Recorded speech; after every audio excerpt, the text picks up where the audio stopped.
A Bíblia diz no capítulo de número 16, versículo 7 de 1 Samuel: o Senhor, contudo, disse a Samuel: não considere a sua aparência, nem a sua altura, pois eu rejeitei.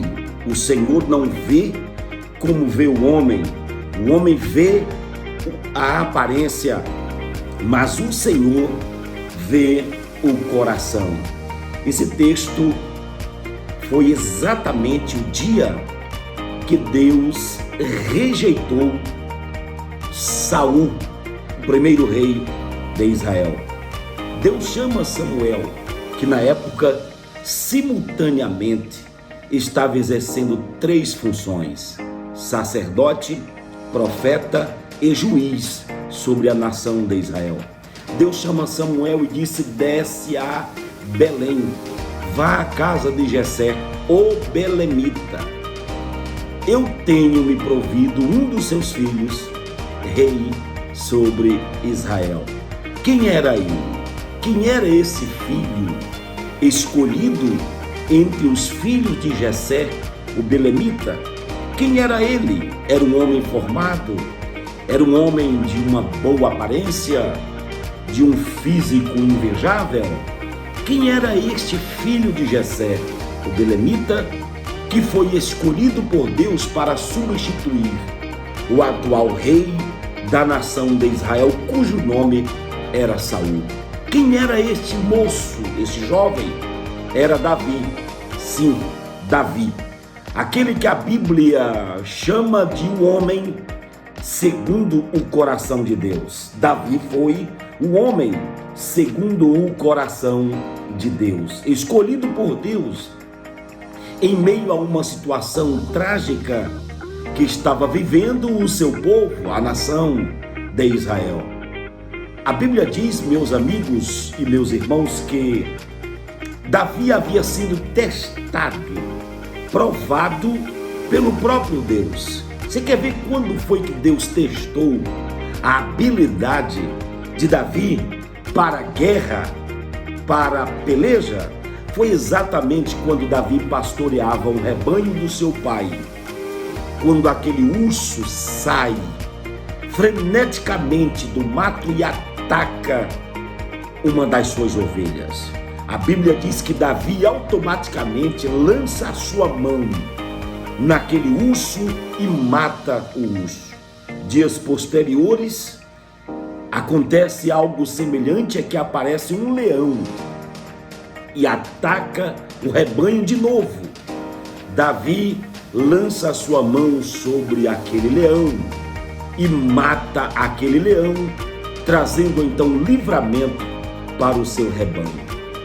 Mas, senhoras e senhores, este homem, segundo o coração de Deus, teve N problemas, situações complicadas no meio da nação de Israel, logo após assumir o comando da nação de Israel. Além de numerar a nação de Israel, nós encontramos Davi em várias situações. E uma das piores foi quando Davi, ao invés de ir para a peleja com o seu exército, ele ficou descansando no terraço do palácio. E no terraço do palácio, ele vê ao longe da sua visão uma mulher tomando banho. Aquela mulher era Batseba, esposa de um dos seus soldados mais fortes do exército. Ela era esposa de Urias, um guerreiro valente. Davi então vê a mulher se lavando e então desejou a mulher. Chamam um dos seus servos e pedem que levem aquela mulher até a sua presença. E ali, na sua presença, quando aquela mulher aproxima, diz a Bíblia que Davi então deita-se com a mulher do seu guerreiro Urias. Senhoras e senhores, uma situação catastrófica para a nação de Israel. Depois que Davi comete esse adultério, depois que Davi comete esse pecado, Davi ainda continua sob o comando da nação por 2 anos. 2 anos, meus amigos e meus irmãos. A situação era tão catastrófica para a nação de Israel e para Davi, que ele Ele, o próprio Davi, cometeu 6 pecados em uma só vez, quando ele adultera, quando ele peca, possuindo a esposa do seu soldado Urias. Ele ainda manda matar Urias, ele ainda manda que Urias fosse colocado como escudo na frente do exército para que fosse morto, exatamente porque ele, Davi, estava possuindo a esposa do seu soldado, do seu guerreiro Urias. Agora, entenda comigo, 2 anos Davi continuou no comando de Israel, até que um dia Deus pega um dos seus profetas.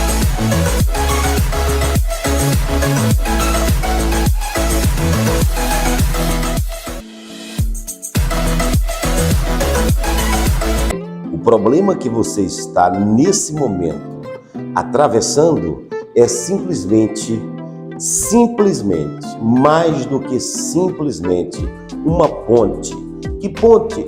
Esta ponte que se chama problemas na sua vida, ela vai ligar você ao sucesso. Não existe vitória, não existe sucesso sem lutas, sem problemas. Quer ver? Uma certa mulher, a Bíblia diz que naquele dia ela colocou todos os seus planos e projetos em ação, ou tudo ou nada. Sabe aquela questão de ou você faz ou você faz? É isso, a mulher colocou ali naquele momento todas as suas perspectivas, ou tudo ou nada. E a Bíblia diz, amigos, que aquela mulher saiu para ver Jesus, para encontrar Jesus, e ela naquele momento encontrou uma grande multidão, porém uma barreira enorme de homens que cercava Jesus. Ela olha para a situação e diz: como farei para tocar apenas na orla do seu manto, tocar apenas na orla dos seus vestidos? Este era a grande barreira, esta era a grande dificuldade para aquela mulher. E quem estava sofrendo era ela. Quem estava passando por situações diversas era ela. E ela então analisa a situação, até que com aquele jeitinho, aquela forma de quando a pessoa está com vontade de fazer, de realizar, de conquistar, de adquirir, sempre a gente dá esse jeitinho, sempre a gente procura um meio, e aquela mulher encontrou uma forma.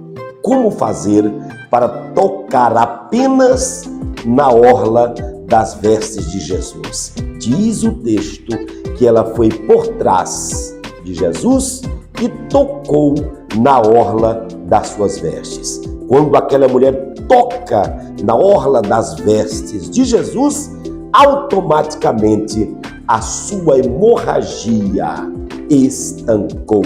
Aquela mulher sentiu-se curada daquele mal. Aquela mulher sentiu estar liberta do seu mal apenas com um toque em Jesus. A minha palavra para você neste momento, que está aí apenas vislumbrando, que está apenas visualizando problemas, dificuldades, impossibilidades, situações adversas que lhe impossibilita andar, caminhar, correr, fazer alguma coisa, eu vim dizer para você: levantar sobre os seus pés, ter coragem, ter ânimo. Deus está apenas esperando a sua iniciativa para Ele se posicionar em teu favor. Levante sobre os seus pés, tome uma posição, faça como esta mulher, que quando ela olha para a situação, ela viu sim dificuldades. E qual era a dificuldade dela? Primeiro, a multidão. Segundo, os discípulos que cercavam Jesus. E agora, fazer o quê? Diante de uma situação tão complicada para ela. Mas o texto diz que ela rompeu a multidão, foi por trás e tocou na orlas dos vestidos de Jesus e foi curada. Toque em Jesus, toque em Jesus. A partir de hoje, procure um meio, uma forma, levanta sobre os seus pés, rapaz. Levante sobre os seus pés, minha irmã. Faça alguma coisa. Saia deste marasmo. Saia destas indiferenças, dessa impossibilidade. Saia dessas dificuldades que te cercam. Você só vê problemas. Você só vê dificuldades. Deus está com as mãos estendidas sobre você para te abençoar. A Bíblia é linda, a palavra de Deus é linda, é extraordinária, e ela diz que Deus, olhando dos céus à terra, diz o texto que ele não viu um justo sequer. Olha que coisa linda, hoje você está na presença de Deus, e quando Deus olha para cá, ele te vê diferente, ele vê você de forma diferenciada. Sabe por quê? A graça de Deus se manifestou sobre a sua vida e hoje você foi agraciado por esse poder, por essa misericórdia de Deus em sua vida. O que Deus quer que você faça é somente tocar nele. Toque nele, toque em Jesus e você vai ver que o milagre vai acontecer. Você me pergunta, pastor, como eu vou tocar em Jesus? Corra para a igreja, corra para os pés do Senhor, corra para a casa de Deus. Una com a sua família, una com o pastor da sua igreja, una com os obreiros da sua igreja, una com os departamentos da sua igreja, una com os irmãos, e você vai ver que a partir do momento que você unir com o povo de Deus, tudo vai mudar para você, ok? Toque em Jesus e o milagre irá acontecer. Fique na paz, que Deus te abençoe.